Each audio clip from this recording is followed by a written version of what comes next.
what is it, after they've had their first, second job, post-graduation, what is it starting to look like now that these people are getting jobs with actual, influence? Yeah, exactly. I mean, that's the whole big theme of the book, is that we said repeatedly, and by we, I mean conservative pundits who are not very good prognosticators.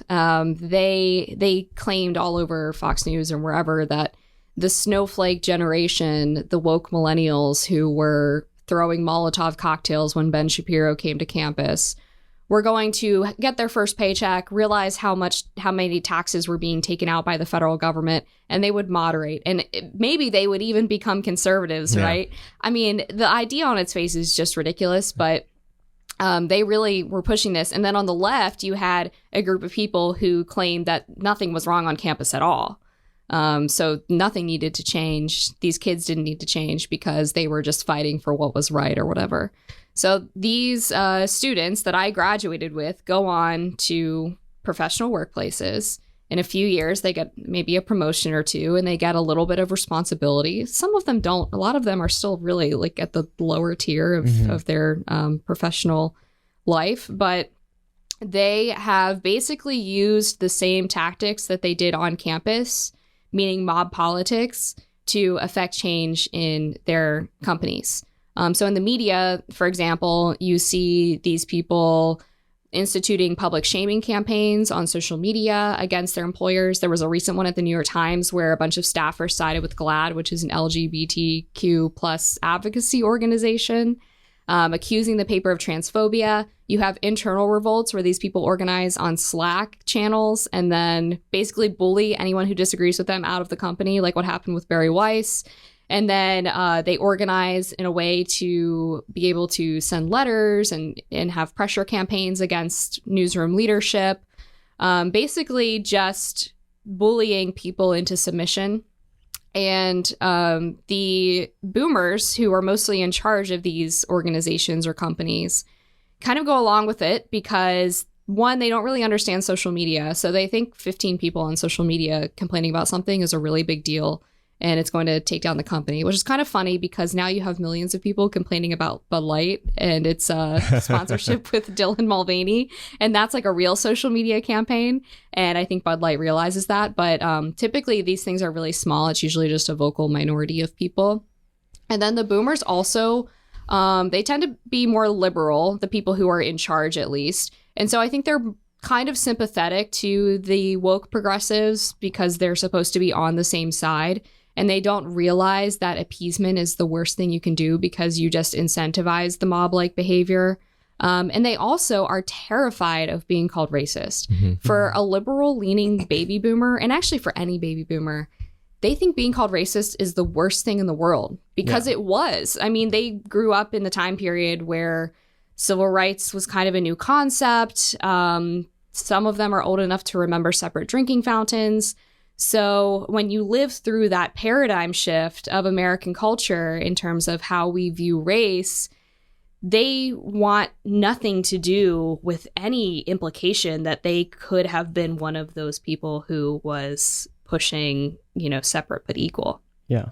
So they get called racist, they freak out, and they try to do everything they possibly know how to defeat that accusation, which is to do whatever the young people say. Whatever the young people say so that I don't get called a racist or a bigot, I will do. But of course, all of that does is make sure that they continue lobbying the accusation whenever it's politically convenient because it works.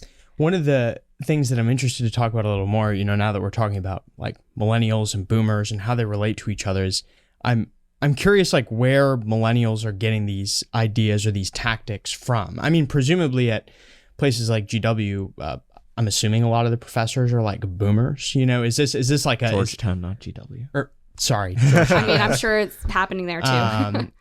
But I'm curious to hear about where they're learning this stuff. Are we getting it from boomers? I personally think that Gen X is the worst generation. Are they getting it from them? What do you think about that? Yeah, I mean, I do think that there is this academic class of people who are both Gen X and boomer probably, who use the university system as an opportunity to play test their most radical ideas. They're things that haven't really been tried in practice, and they have this platform, this perceived power, and so they feel like they can impart this toxicity onto younger, impressionable people who are looking for some kind of purpose in life. And then those kids can go out and implement the ideas, and the academic gets to sit back and say, look, like, I affected change, right? Yeah. Look at my little army. Exactly. Look at my little woke army. Right. I think it makes them feel powerful. I mean, and that's sort of always been how ideas get inculcated in young professionals, is through the university system, at least in the past like 30 or 40 years.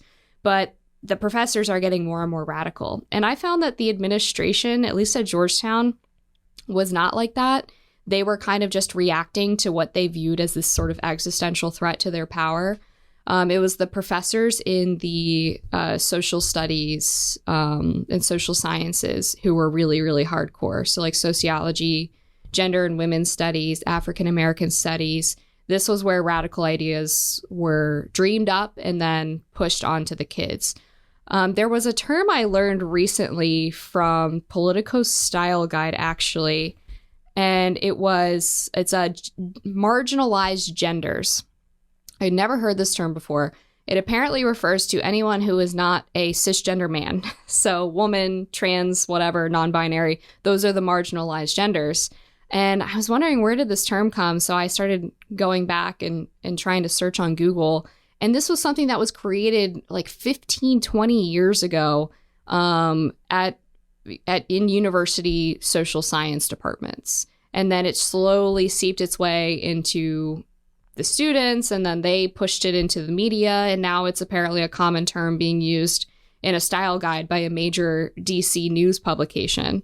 So that really is where the idea is spread from, I think. And unfortunately, what is unique about the millennial generation that makes them so susceptible to radical ideas is that they're kind of a generation that's really blowing in the wind without any real sense of self or purpose. They don't have religion in the way that older generations do. They don't really have community ties. American life is just not the way it was when people were growing up in the 80s and even early 90s. People are just kind of listless right now. They're missing that one thing deep inside of them that anchors them. Mm-hmm. And so they are very, very susceptible to indoctrination, very liable to being radicalized in violent ways. There was a study that came out recently that I believe was published on the NIH website, and it talked about who was more susceptible to violent radicalization, and it was younger people and transgender people. And like, why is that? Well, it's because they don't know who they are, mm-hmm. right? So these are and it's going to start younger and younger and get worse, because now you have a generation of kids who are coming up through an elementary and middle school system that are pushing radical ideas of gender and politics. And those people are even more susceptible to brainwashing because they're young and they don't have critical thinking skills yet. Yeah. It's one thing if you have a base, if your parents instilled good values in you and you get to college, you're going to lose some people. But for the most part, people are going to be pretty resistant to this crazy professor coming in and telling them that everything they know about the world is wrong. But if you're telling a 5-year-old or even a 5th grader that their parents are lying to them, their parents are abusive, they're evil, they don't really have the wherewithal, the brain power to be able to fight against that. So the problem is only getting worse because it's starting at a younger and younger age. Yeah. So I think that the best way to understand how these people actually operate is to look at them in an ecosystem outside of college. And luckily, or perhaps unluckily for everyone involved, the media is the perfect playground for these people to go about doing the things that they do. And there's a couple of stories that I think are particularly evocative, starting with what happened to Dave Weigel at the Washington Post. Tell us that story and why it reflects kind of the worst of what these kind of movements are able to do when they're actually out in the wild. Certainly. I hope I can remember the joke properly. So Dave Weigel retweeted a joke from a comedian named Cam Harless, I think his name was. And the joke was, I think, every girl is, do you remember what it was? Something about bisexuality. Yeah, it's every girl is bi, either sexual or polar. That's what it was, yeah. Which is very funny. Very funny. Yeah. And mostly true. Yeah. So Dave Weigel didn't even say the joke himself. He just retweeted it because he thought it was funny. And this colleague of his, Felicia Sonmez, who we'll talk about more in depth in a moment, decided that she was offended by this and that it was sexist. So normally in a workplace, if you have a complaint about a colleague, you go to your superior or you file an HR complaint. Well, Felicia Sonmez decided that that was not sufficient for dealing with her concerns. So she blasted her colleague on Twitter. Mm-hmm. And 10 years ago, this would be unthinkable, right? The idea that you would take all of your dirty laundry from your workplace onto social media. That's the kind of thing that would get you fired pretty much immediately. But in modern times, it actually is a way to kind of effectively make the employer side with you because they're so terrified of negative PR. And again, they don't understand how social media works. So this led to this long campaign of infighting, basically, within the Washington Post from sort of the old guard, which are the liberals who still kind of believe in journalistic principles and don't really like these public shaming campaigns and are afraid they'll be on the receiving end of it, who were defending Dave Weigel and saying that that Felicia's complaints were handled inappropriately. And then there were sort of the young white women who were holding Felicia up as this hero who was helping to affect change in the newsroom and make sure that women had a welcome place to land and all of this, progressive nonsense. Dave Weigel, I believe, got suspended for a month. But what was fascinating about this particular case is that Felicia Sonmez actually ended up getting fired.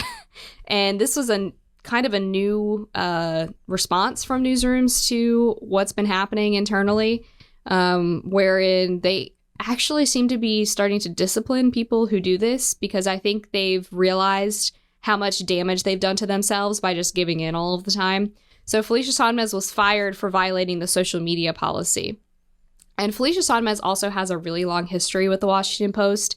She, for years, has had a lawsuit against the Washington Post for allegedly pulling her off of the sexual harassment and sexual abuse beat because she herself claims to have been the victim of sexual assault.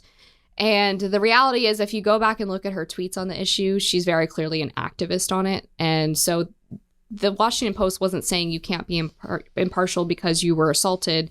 It's that you can't be impartial because you were clearly not impartial. Not impartial. I mean, she's made it very evident. A judge has dismissed the case before. I think she might have filed an appeal, but I don't think it's going to go anywhere. So I think she felt empowered to launch this public shaming campaign of Dave Weigel because she kind of assumed the Post would never fire her because she had this lawsuit against them and it could be viewed as retaliation. So I was kind of surprised when they did fire her. She now apparently works at an REI in downtown DC, like selling tents or something. So that's what should happen to pretty much every one of these like loser progressive journalists, in my opinion.